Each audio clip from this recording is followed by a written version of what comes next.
I feel like I look like my sister right now. Well, good evening and welcome to Suffering in Silence with Pastor Tia here on Love Bay Afrobeat Music Talk Radio. We're here with you every Friday evening at 7 p.m. Eastern. And Love Bay family, we are continuing to rise out of the ashes together. Our topic on tonight is support. Sometimes you need the support, and sometimes you are the support. And then look, I just thought about this. Sometimes you are the support while you need it. A lot of times. Right. So we have with us our co-host tonight, Jennifer Peterkin, who is also the host of her own podcast, which is The Human Experience, which also is streamed here on Love Bay. And we have with us one of my dear friends, Nicole Tillman. So listeners, if you have any questions for our co-host or our guest, if you have any questions or comments for them, you can email us at sufferinginsilence.dv@gmail.com. You can also text us at 437-778-3299. And we also want to remind you to please like, share, and subscribe through whichever media platform you're viewing us through right now. If you have any resources that you want to share with us on a local level or national level from your country, your community, any local organizations or your faith community, you can also email us at sufferinginsilencedv@gmail.com. And with that, I would ask Jen if you would go first on greeting our listeners and viewers on tonight. Sure. Hello, Love Bay. It's so good to be back here 2 weeks in a row. It's been a long time, so it feels kind of weird still, but always glad to be back on Love Bay with Pastor Tia, with my friend doing this work. So important. I am a survivor of domestic violence myself and an advocate, and have been fortunate enough to work with Tia for several years now in doing this work. So always happy to be here. Thank you. Nicole, if you would greet our listeners and viewers on tonight. Sure. Hello, everyone. My name is Nicole. Professionally, I work for a government agency that assists small businesses with their utility matters. But on the day-to-day, I am the title I've been given is Prophetess, but I'm just a child of God. I'm a daughter of the King, and I'm just really excited to be here to talk about this topic. Support is needed for everyone at every stage of life. So I'm just really excited to be here. Awesome. Thank you so much. As usual, we want to start with sharing some resources. I want to start with saying first, if you would like to help us with our nonprofit, Rise Out of the Ashes, Inc., which Jen is vice president of, you can write a check if you would like to out to Rise Out of the Ashes, Inc. Our address is P.O. Box 15. Drexel Hill, PA 19026. You can also visit GoFundMe and look for our page, which is Rise Out of the Ashes, Inc. What we do, I would say the largest part of what we do is assisting with transitional resources, immediate and emergency funding. We have helped and would like to continue to help individuals move from one location to a safe location. We've assisted with finances and helping with utilities, helping with food, transportation, things of that manner. Anything that has to do with rebuilding your life or getting yourself out of dealing with domestic violence. Also, my book is still available on Amazon, Suffering in Silence. We do use proceeds from my book to help with this too. So if you would like to be a financial support, you can do that. I want to share the Befrienders Volunteer Action to Prevent Suicide. To find the helpline by your country, you can visit their website, which is befrienders.org. The National Domestic Violence Hotline in the United States, their website is thehotline.org. Their number is 1-800-799-7233. And then the National Sexual Assault Hotline, their number is 800-656-4673.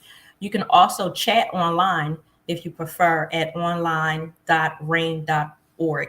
Their website is rain.org, RAINN. And then we want to share the Polaris Project, which is the National Human Trafficking Hotline in the United States. Their number is 1-888-373-7888, or you can text the words "Be Free" to the number 233-733, and their website is polarisproject.org. And with that, we move into our topic on tonight again, which is support. And again, sometimes you need the support, sometimes you are the support, and sometimes you need the support while you are the support. But I think what I shared with Jen some days ago is that I think, having been on both sides of the coin, I really do believe that support, whether you're giving it or receiving it, it comes down to setting healthy boundaries. I don't think you can get away from the issue of setting healthy boundaries in your life at all. It always comes into play. And so you have to understand what you need and go to the right places to get it. Sometimes your girlfriend is the wrong option. If someone is advising you to stick it out, a situation of domestic violence, a situation where you're being abused and used and taken advantage of because he takes you on nice vacations, that's not the support that you need. It's really not. So you have to understand what you need. You have to understand where you could get it from. And when you're trying to help, you have to understand what it is that you can give and what you can't. So you have to be able to recognize your own limitations. So sometimes you have to step back and let professionals handle the situation. No matter how much you love this person in front of you and you want to see the best for them, sometimes we really can get in over our heads. And especially when we're dealing like issues like domestic violence and we're talking about sexual assault, it really is not, it's not pretty. And even today, I'm still taken aback by how many professionals, how many in the business world, how many in the ministry arenas, these areas, they still don't take it seriously. And so there are some well-meaning people who they're giving the wrong advice. They're not qualified to give it. They don't understand the core issues surrounding it. And so there are sometimes you can say something and you really do mean well, but you're harming the person and making the situation worse. So we do, again, you have to recognize when you're just out of your lane. And sometimes I think support is saying, I can't help with this, but I'll help you get what you need. So being able to step back, I believe it's a mature thing to do. It's a loving thing to do, and it's the responsible thing to do. So again, with that, our topic, Prophetess, I'll go right to you and ask you for your thoughts and how you see it, how you see support and being able to manage it and move through. It's such a weighty topic, especially with that lead in. But I think that at the forefront, it is having or finding the people that you can trust. So when you're in the position where you're needing the support, I think that it's important that you're able to identify, discern who it is that you can trust, who it is that you can lean on. Personally, from my perspective, I'm often the one who is providing the support. And some important keys when it comes to that is some of the same things: showing care, showing love, being available, listening to the person to understand and not just to try and respond or with your own preconceived notions of what's going on. Making sure that you are paying attention to the whole picture, not just what they're saying, but also what they're not saying, their behavior. And, because I'm a woman of faith, making sure that I'm prayerful as well when I'm offering that support, and being available when people need you. It's so important that we don't brush people off when they come to us, or if you have an encounter and you feel that thing, that twinge, that thing in your spirit, that nudge, like, something isn't right here, to really be open enough to follow it through. And I think it was so important what you said about knowing where your lane is and where you can't go, what you can't do, what those personal limitations are, but finding the resource to assist. Like it still doesn't have to stop there. Find another resource so that the person can get the support that they need. So I think those are the first like steps of it. And I'll just stop there for now. No, I think that is a beautiful thing. And one of the things that we always mention, and then, Jenna, I'll go to you for your thoughts. We always say the resources available to victims and survivors of domestic violence, it is not just for the victim. It is not just for the survivor. So when we give this information, the website, the resources, the agencies that you can go to, this is for friends. This is for families. This is for coworkers. This is for the next door neighbors. You can go and read this information, obtain this information, and learn and understand what it is. So if someone does come to you asking for any kind of assistance, especially dealing with domestic violence, go and read this information. You can talk to someone. You can call the hotline. You can speak to a counselor, and you can say, I am a friend. Mm-hmm. I am a family member. What can I do, or should I do, or not do? So the information is there.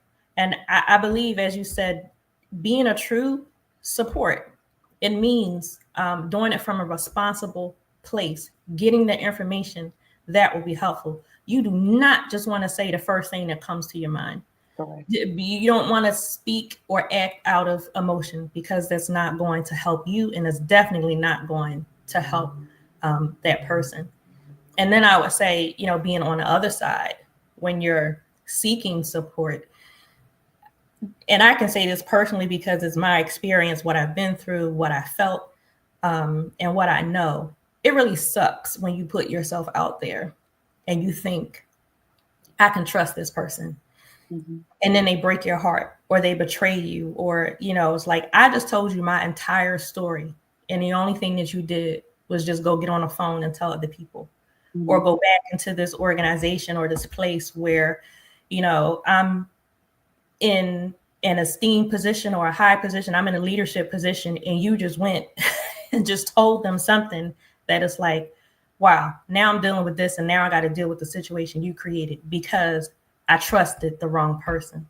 Mm-hmm. So when you put your support group together, it's very, very important that you take your time in doing so. It's important, and I learned the hard way, it's important that if you're not going directly to an agency or a counselor, if you're reaching out to a friend or a family member, or even someone at a church or whatever religious organization you belong to, I learned that it's important that this person or these people have to demonstrate first that they are trustworthy. Mm-hmm. It can't just be because I think this is a nice person. No, there has to be a quality of trust, of compassion, and care that they've demonstrated before you pour out your heart and your issues, because it really sucks when it goes the other way. It's like, I have just completely opened up myself. I didn't get what I needed, and now I have extra issues on top of that, dealing with this hurt and this. Mm-hmm. So, Jen, I'll give this to you now, but I just want to say this is not an easy topic. I don't think we ever deal with anything that's just easy and we just say, hey, you can, just go do it. It's black and white. Right. Do it. Yeah. No, we often say healing isn't linear. There's layers to it, and it's a constant, part of growth. So, even if you haven't been through trauma, you should always be growing and healing and all of that. So, but specifically with support, I think it's important to not conflate support with advice. They're not synonyms. And I think oftentimes we treat them like they are. So like if we're asking somebody for support, or if we're offering our support, we think that gives us the right to tell somebody what to do, or to tell somebody what we would do. And that's not necessarily what support is. There is a time and place for that, for sure, especially if somebody's asking you directly for that. But I do think it's important to note that like support can show up in a lot of ways. And oftentimes support is silence. Support is listening. Support is just physically showing up and bearing witness to somebody's grief or pain or suffering or joy even. I mean, support, can look different in different situations. And so, I think I'll speak more to the offering support than receiving support, just based on my own experiences as well. One thing I do want to also mention, and something we talk about a lot on here as well, is when you're dealing with a trauma victim or a trauma survivor and you don't know what trauma-informed care is, you really don't have any business offering advice to somebody. And I don't say that to be harsh. I just say that in that, like, if there's not an understanding of what trauma is and how it affects you or how it affects people, you may be doing more harm than good in that instance. And I don't think that's anybody's goal. I don't think anybody is trying to harm their friends and loved ones. I think, we want to fix people. We want to fix their problems for them and when we love them. But sometimes, again, showing up in silence and solidarity is the absolute best way to show somebody that you love them and that you're there. And, when we talk about domestic violence specifically, one of the things that victims often lose is support because of the propensity to keep going back. And so, the statistics say that it takes a victim an average of 7 times to leave their abuser for good, if they do actually leave. And along the way, a part of the abuser's tactic is isolation. I'm the only one that cares about you. Nobody else loves you. You're unlovable. And, look at how great I am. I am putting up with you. And so along that way of the back and forth and he's hurting me, but, I still love him and I want to be with him, family and friends a lot of times don't know what to do and they don't know what they're dealing with, and they back off and they're like, listen, I can't do this anymore. I'm suffering now. And while I do understand that, because it's a very nuanced and complicated situation, again, that speaks to a lack of informed care. And I will also say, as an aside, in that situation, you are a secondary or tertiary victim in that situation as well. But,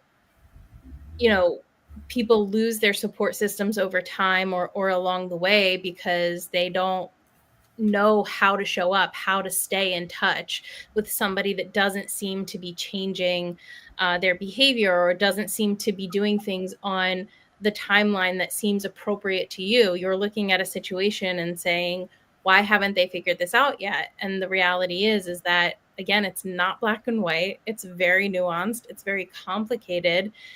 And you may have to be okay with showing up for somebody and them never doing what you think is the right thing to do. Right. You may be showing up for somebody who never leaves, who stays in their situation.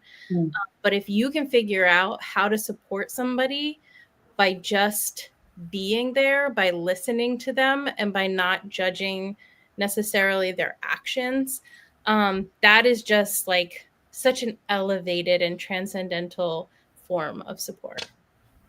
So that is awesome. I love the way that you started, because one of my thoughts is that there needs to be a healthy understanding of what support is, which goes into my next point, which Prophetess, I want you to expand on. But really, support doesn't mean that I become a yes person.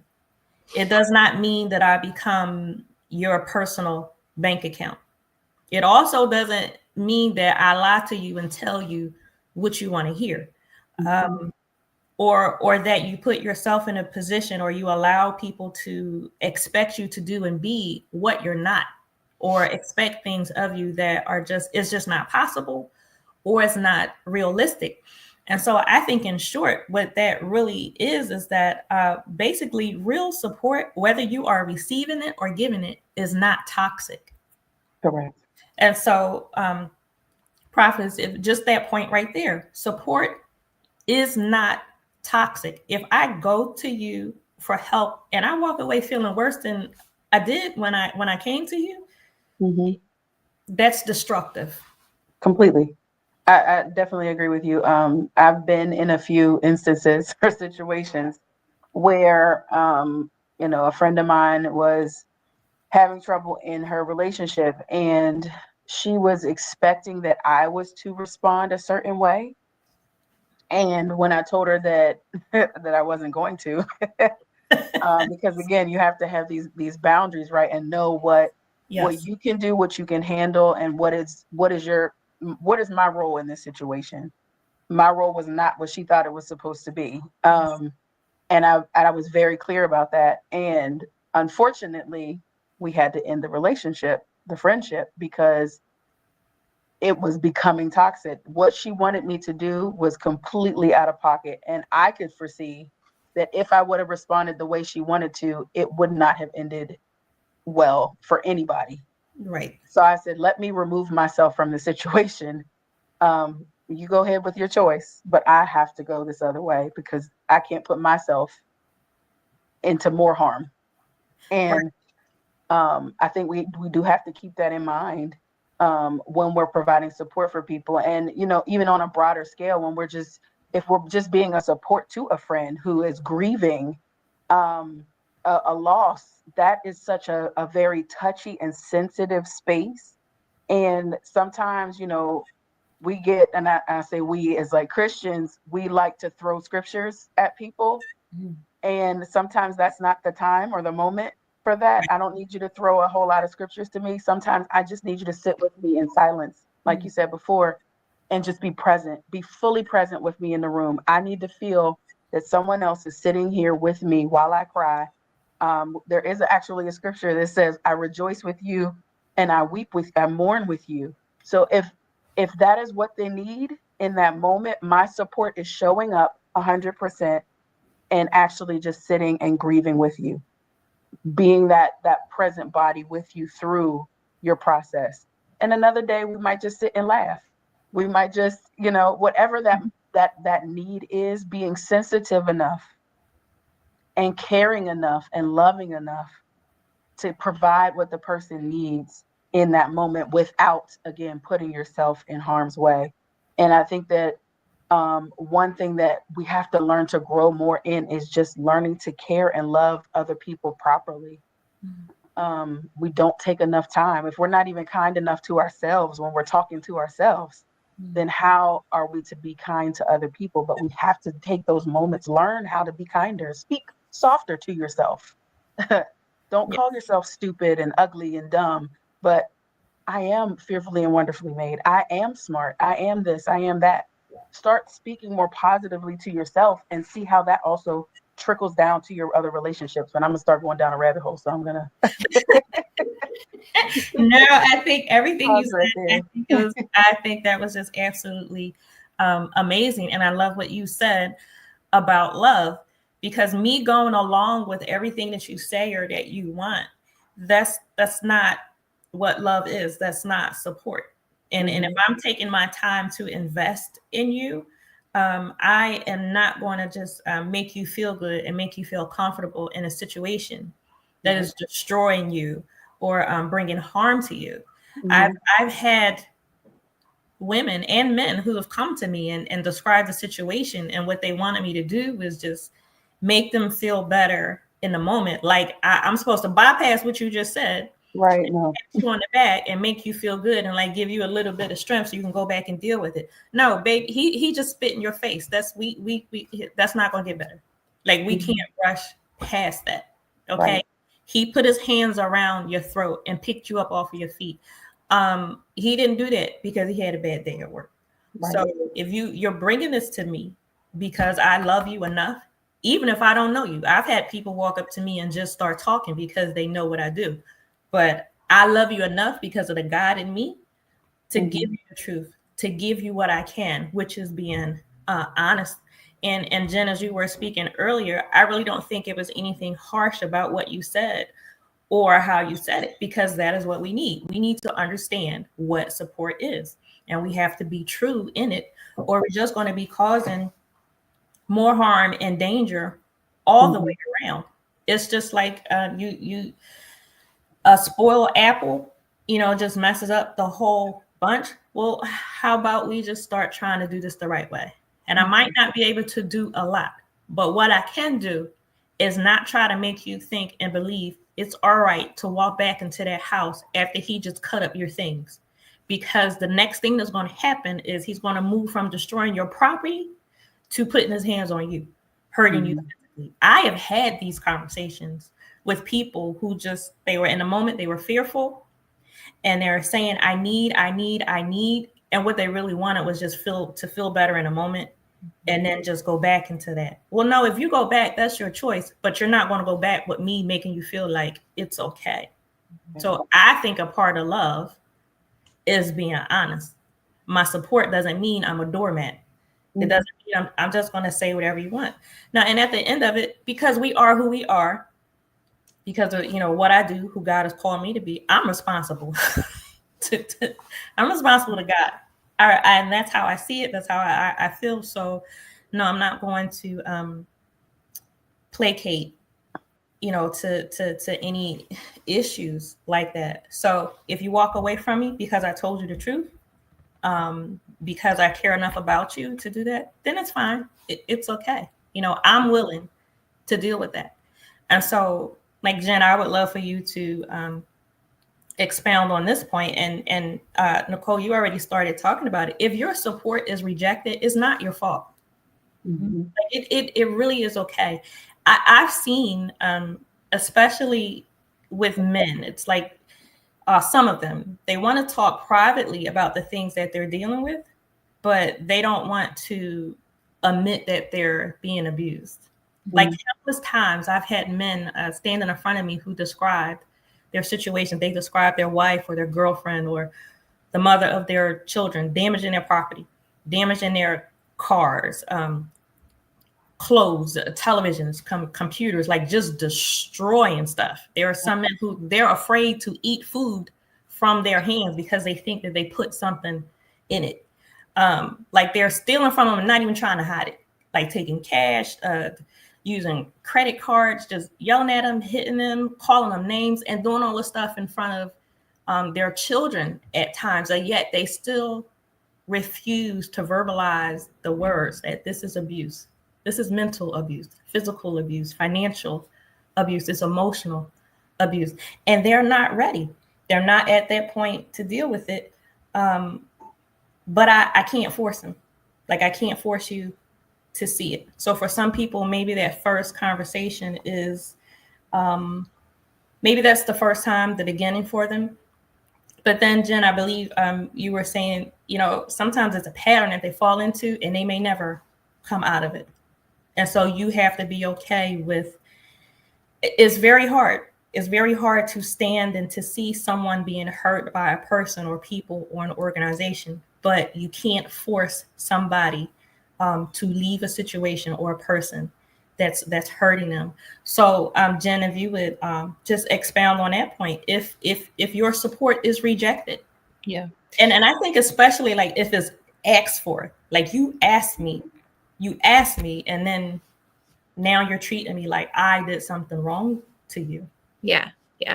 It's hard. I mean, I've had those conversations with people, family and friends of people who, they think that their family member or friend is being abused, and they are most likely right based on, what they're telling me. And, they don't really want to hear like, there's not a lot you can do. And I think part of that, speaks to, I'm sort of going to go down a rabbit hole here, but it's a very shallow one. So I think part of that speaks to our obsession in our society with our value being tied to our production. And so, there's a part of us that feels like, well, if we don't save this person, then we've failed. And it's not measured by that. It shouldn't be measured by that, because that's not a metric that anybody can truly use anyway. So yeah, I mean, I think it's really frustrating and it's hard. And I think, like a lot of things in life, it takes practice. It's like a muscle. It's like exercising a muscle. The more you use it, the better you get at it, the stronger you are. And if you don't use it, it tends to atrophy and shrivel up. So, I think that it's okay to feel disappointed when something does not go the way that you think that it should go. And I don't mean like a low stakes thing. I mean like your sister is in an abusive relationship and you're having this conversation and she's admitting to you that she's in an abusive relationship and she still isn't going to leave. It's okay to have feelings and emotions about that. It's okay to feel like frustrated. It's okay to even feel anger about it, as long as you don't, let that anger morph into bitterness and resentment. But absolutely feel those feelings. That's healthy. When we talk about advocacy specifically in the realm of domestic violence, the reason we talk about the fact that you have to be careful with your support being advice or telling somebody what to do is because you're talking to somebody that's already in a controlling situation. And so if you start telling them what they have to do, you're doing the same thing to them that they're already experiencing. And not only is it harmful for anybody to do that, but you're doing it to somebody that's exceptionally susceptible to it in the moment as well. So just something to keep in mind. That's why when we talk about, that kind of support being rejected. So I think that we also talk a lot about self-care. And I think that is a huge thing to bring into this conversation as well. Like, you can absolutely experience burnout with support. I'll speak for myself. I feel like I can also speak on behalf of Tia. When you are getting phone calls and Facebook messages and text messages of people just wanting your ear, it can be a lot. And you quickly have to realize, like, kind of figure out how to compartmentalize this so that you're not running out with your keys in your hand at, 1 a.m. every weekend. Yeah. So, self-care is a huge part of this. And I think it goes back to support isn't necessarily giving advice. Support isn't fixing somebody's problem. Support is showing up where they need it, how they need it, and not in the ways that are super shallow, like Nicole, you were saying, with the just handing out scripture verses, like platitudes, and Tia, like you were saying, with just like the immediate validation. There are times and places for those things, but more often than not, it's the deep knowing. It is the refusal to walk away when somebody is in pain. It's the agreement to sit with them in their grief and bear witness to it, and not try to take it over or change it or make it like shinier or like more palatable, and just kind of realize it is what it is. And it's okay to have that tension. And it doesn't make it okay that it's happening. It's just okay that, like, you aren't going to walk away from that situation being a hero of, like, you can check it off a list. I saved this person's life. I made everything better. They're never going to struggle with this again.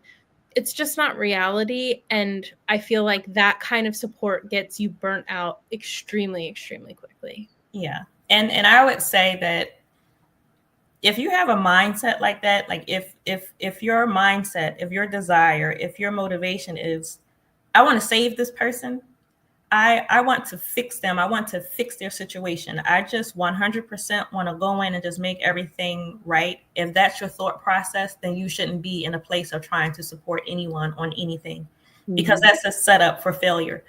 Because if you think about it, if you're going through a process that way, you really are not concerned about the person or the issue in front of you. That's just trying to make yourself look and feel good. So that's a whole nother issue.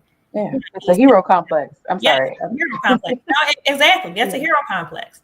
And so that's not the place for someone to be. And you're dealing with a person who's dealing with domestic violence. If you're dealing with a person whose life has been maybe threatened and multiple times, maybe tried to actually have, had their life taken, been in and out of the hospital, they lost their home, lost children.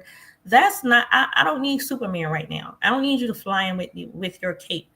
And that's like making me feel even more bad so you can feel good, and now all of a sudden you have the answer. No, that's a hero complex. And so a person who is moving along in that train of thought, you absolutely should not be in a position of trying to provide support. And then I would say, probably before I make a point that I would love for you to expound on, I just wanted to say, on those who are in a position of giving support, and these are some of the things that I actually do for myself. Everyone does not have my personal phone number. I've said this before, I have different phone numbers for different things. I have different email addresses. So I control the access that people have to me. And when there is something that comes to me that if it's overwhelming to me, like there is enough people in my circle, I can say, hey, I need your help. I need you to do this. Or there are some people who I don't even attempt to counsel. I'm like, you need to go to this agency right here. Like, I know specific counselors and specific agencies. I'll give them the information. Like, I'll make a warm handoff. But there are some things that I just do just to protect my own sanity, because I can't take everybody's phone call at 2, 3, and 4 o'clock in the morning. And then you have to be able to decipher, is this an emergency situation right now? Do I really need to just drop everything? Or is this a person who just needs or wants attention? You have to be able to decipher that. And you can feel bad at times because you're thinking, I got to put this person on the back burner, or like, I can't answer this email right now. I can't take this phone call right now.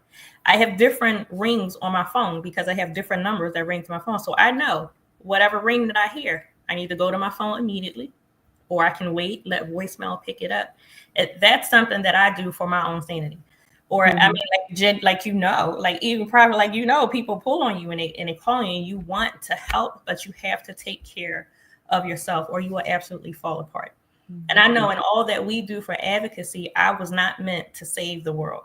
Would love to be able to solve all the problems, but I can't. And so I would say to that person who's in a position of providing support, take advantage of your own support group for yourself, but to also help you as you're trying to help others.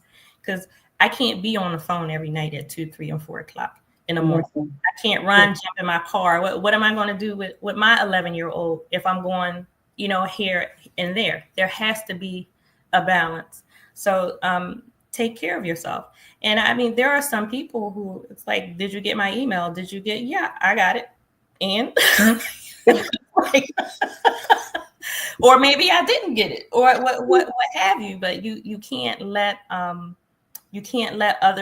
other people's expectations weigh on you, even if they are in a situation that they need help. I'm not saying ignore people, but I'm saying you have to handle people and their issues in a way that's healthy. Because I can tell you, there are particular people, if you're just at their beck and call, you are immediately answering every text, immediately answering calls, immediately doing it. They're going to keep expecting that from you. And then they're in a position where they're leaning on you and they will never get to that point of helping themselves. Like, you don't need me to go to this website for you. You have a computer. You have a phone. I've told you where to go, what to look for. You don't need me to do this for you. So in some ways, I think support is saying, no, you need to do this. And again, I'm not talking about being mean or nasty. I'm talking about being healthy, setting healthy boundaries. Can I just jump on that last point there? Because I think that there's definitely a difference between enabling somebody and empowering them. Yes. And learning to discern the difference between the two, because when you're giving them the yes and always at their beck and call, that's when you're enabling them. You're putting them in a position where they can just continue to just pull and take. And when you empower them, you're teaching them, no, I'm saying no because you need to do this for you. You need to actually get up and make those steps, because if you never make those first steps, you're not going to be able to run. Yeah. It's really that simple. So Absolutely. I think that making sure you make that very clear distinction between enabling and empowering is really important, especially when you have someone who is constantly trying to pull. Yes, I think that was perfectly said. So thank you so much for adding that. But another thought, Prophets, that I wanted to go over, and I would really love for you to expound on this, is that I believe that it's a mistake to believe that the support that you give to particular individuals is the same support that you will receive from them. Mm. I really think that that's a mistake, because there will be some situations where a person that you're giving support to, they may not be mature enough. They just may not be in a position to give back to you what you need. Yeah. And also you have to think, am I trying to help you because I want you to help me? So again, you really have to, make sure that you have the right motives. But there are some situations where the person that you're helping, they absolutely may never be able to help you in the way that you need. Mm-hmm. Well, and even just thinking about that, like Jen has her own podcast, the Human Experience. She is experienced in what she does. So if a person comes and says, "Hey, I want to help. I want to start my own podcast," she can help a person do that. Mm-hmm. This same person who's just starting up, if Jen then runs into an issue, it wouldn't make sense for her to go to this person who just newly stepped into this arena. They can't give you what it is you need. Yeah.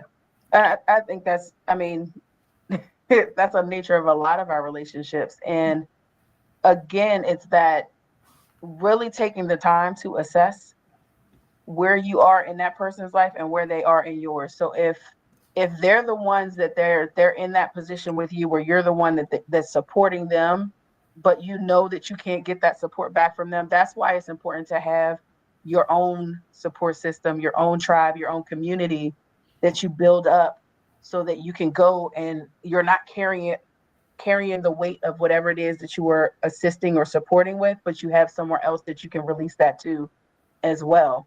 Because there may be areas where, you and I, our dynamic of friendship is growing, and there are certainly ways that you can pour into me, but there's other spaces where I can't give it back to you.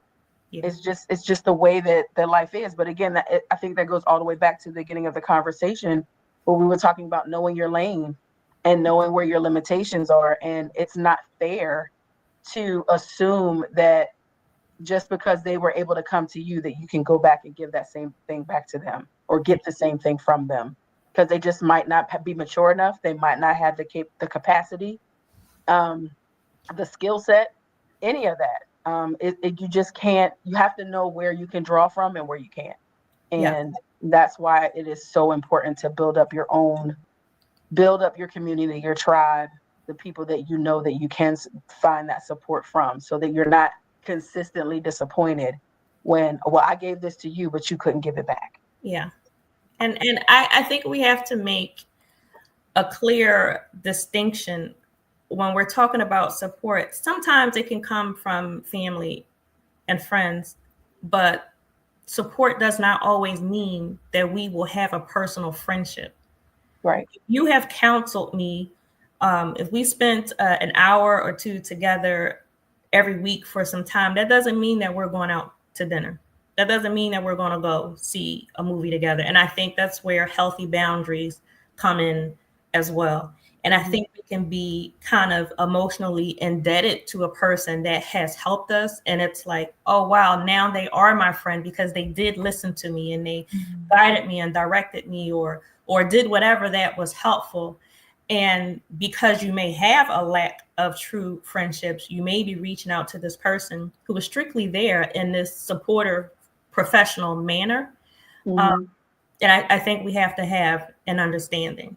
All support systems will not be family, will not be friends. And you can't make a support system friends if that's not what the reality of the relationship is. So I think some people end up getting their feelings hurt because they push a boundary that they may need, but that's the wrong place. Well, we see that in romantic relationships all the time, right? There's sometimes that we, get involved with people and we really should have only remained friends with them, but lines get crossed and you delve into romance and things, try to progress where it was never really supposed to be that was never what the picture was supposed to be. Yeah. So we need to be mindful of not crossing lines. But Jen, I would love for you to take this one. I think just like we need to be mindful, of not making a support system, a person or organization something that it isn't. When you have found yourself in support that has been helpful, it has been good, it's okay for that support to change. It's okay for you to, I want to say, outgrow that support, because I think if in 2000 you still need the same thing in 2025, something's wrong. Because support should be building you. Support should be, as you said, Nicole, encouraging you, pushing you forward. There should be some growth. So I'm not saying you may just cut people off or just, you don't see them anymore or stop speaking to them. But it could be in some cases like, you were in my space for this time and now this is no longer needed. It doesn't mean that I don't like you anymore. It doesn't mean that, I don't care for you, but it means that I've grown to a new place. I'm healed right here. I don't need that anymore. Can you talk about that, Jen? Changing support, growing through support. Sure. Yeah, definitely. I mean, I think you stated it beautifully, but I'll just expound on it. I think, like you're saying, we all go through seasons, and seasons of life require different things, and that's good. Like I I always say, if you can look back 5 years and not at least be a little bit embarrassed about yourself, that's not a good sign. Like, you should be looking back and like, ooh, I said that? I did what? Like, that's a sign of growth, that you're moving forward, right? So I think that it is a sign of, as long as it wasn't a huge fallout and some dramatic thing, I think it's a beautiful thing to look back at and say, that served me in that moment, especially if you're talking about like a counselor or a form of therapy. You shouldn't be in the same place in therapy or in a modality of therapy forever, because it should be helping you. You should be moving into other things or out of that at the very least. So yeah, I think change is always scary, but it's a good thing. And when we choose to look at it as such and not try to hold on to the vestiges of scraps that are being left behind, we can really propel ourselves into some beautiful, wonderful places and set ourselves up for success when we go into it with that mindset, right? That like, I should be changing, I should be growing, I should be moving on. And even in relationships, not all relationships are forever. And that's okay too. And I don't say that to say be flippant with your relationships. I don't think you should be. But I also think that sometimes you realize like, that was a season of my life, and for this, that, or the other reason, we're not in that space anymore. And so we aren't in the relationship we are anymore. And that's okay. And again, I think this really just goes back to having a healthy mindset around relationships and having boundaries. And boundaries are another thing where we talk about them all the time. But I truly think that, like, I will say for myself, I didn't set a boundary until I went to therapy. Like, I had no boundary. I don't know what that word means. That doesn't mean anything to me. And so I think a lot of times too, like, we can get into therapy talk and say these words, and not everybody knows what they mean or how to apply them. And so if that's you, if you're listening and you're like, I don't know, they keep using this word boundary, I don't know what the heck they're talking about. That's okay. Like, it's okay if you're not sure what that means or how to do that.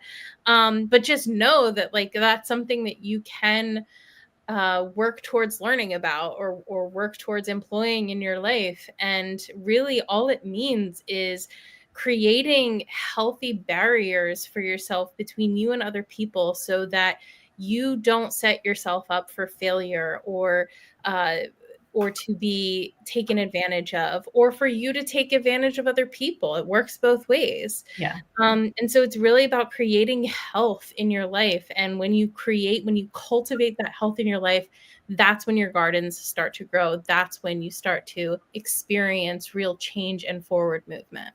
Yeah. I think I went like totally off on that.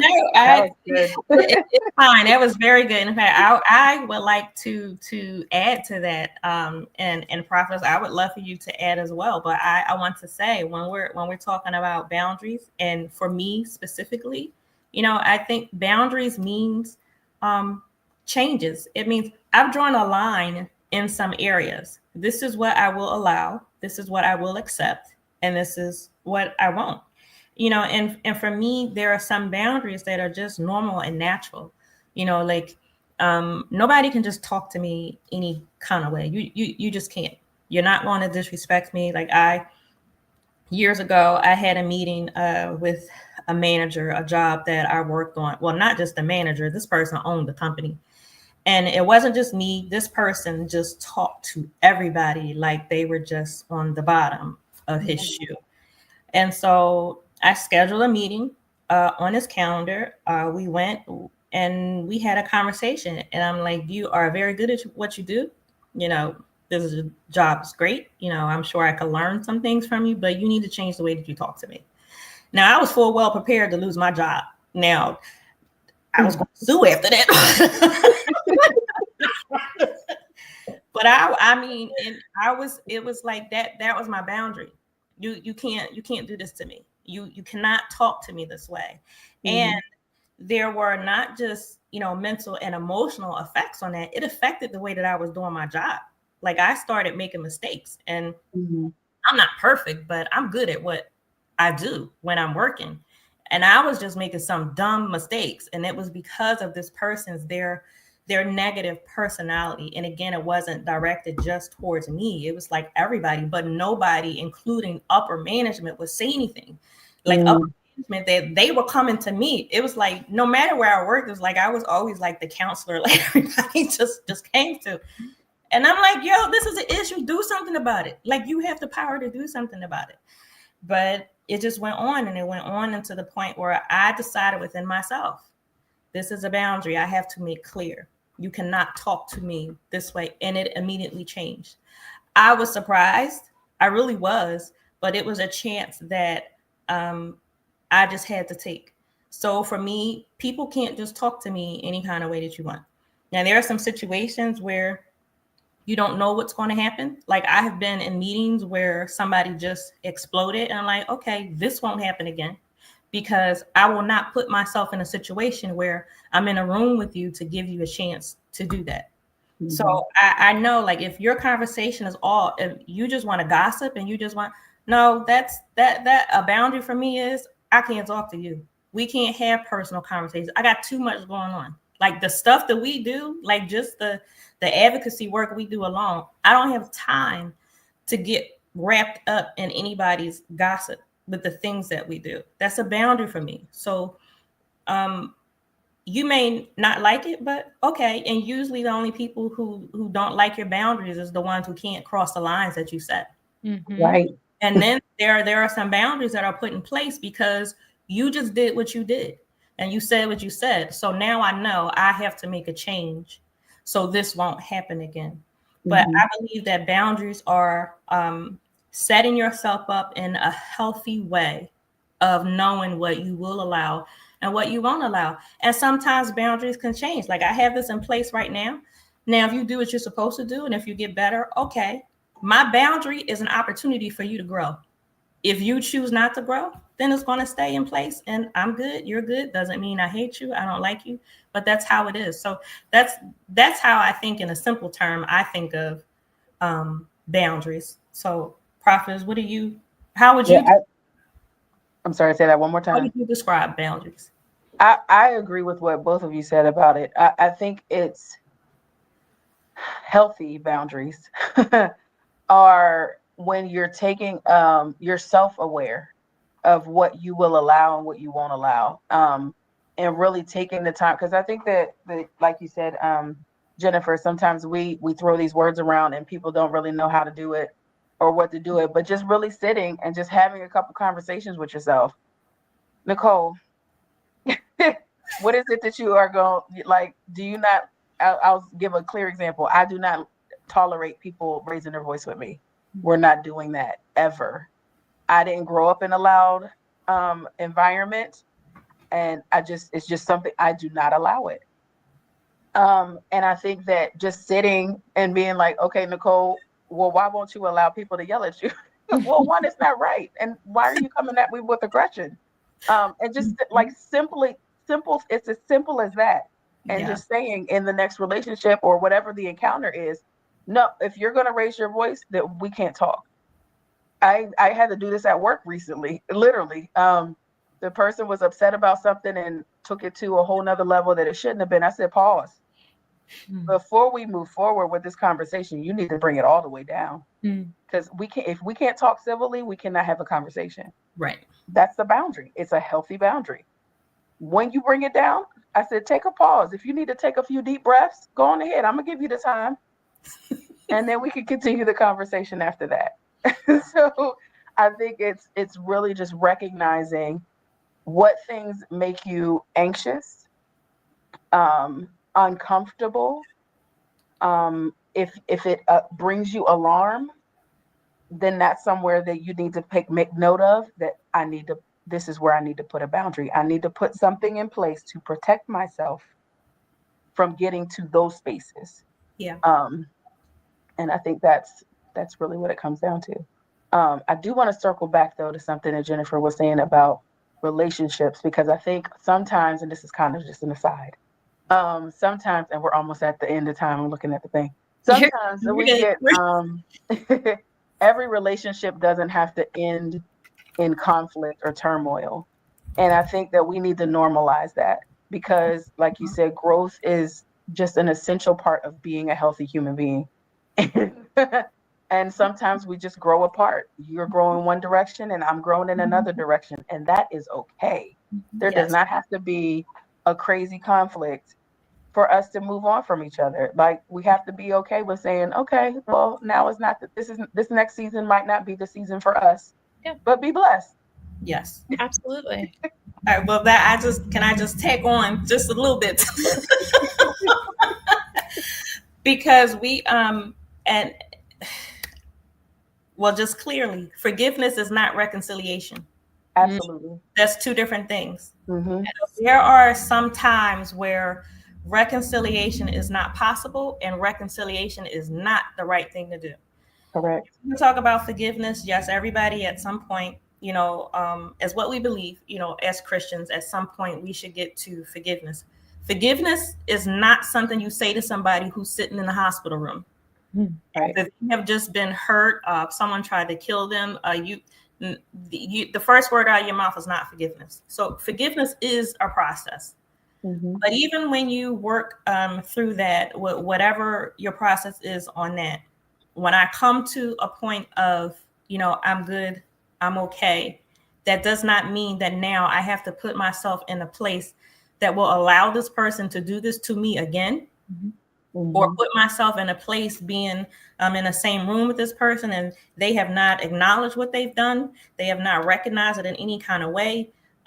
They've not apologized. They've not done what they needed to do. That it doesn't mean reconciliation. Mm-hmm. It's okay, if you have to put some boundaries in place, and that boundary means separation. Mm-hmm. That's okay, because there are times, and especially when we're talking about domestic violence, there are times when you try to force forgiveness, there are times you try to force reconciliation and then people die and people get hurt because you did not understand the dynamic of the entire situations. Or there are times we're talking about reconciliation and what you're doing is pushing a person back into a toxic atmosphere to be verbally and mentally abused, to be controlled and manipulated. So sometimes reconciliation is not what needs to happen. And that's somewhere along the line, you have to have your boundaries set. And no, I'm not dealing with this. And no matter what they say, no matter what they want, no matter what the outside, no matter what they're doing, I know what's best for me. I know what I will tolerate, what I can tolerate, and what I won't. And it should never be a question of tolerating somebody having you in an abusive or toxic atmosphere. Right. So I think that is something I would say that is said a lot in the church. Pray about it and forgive and move on.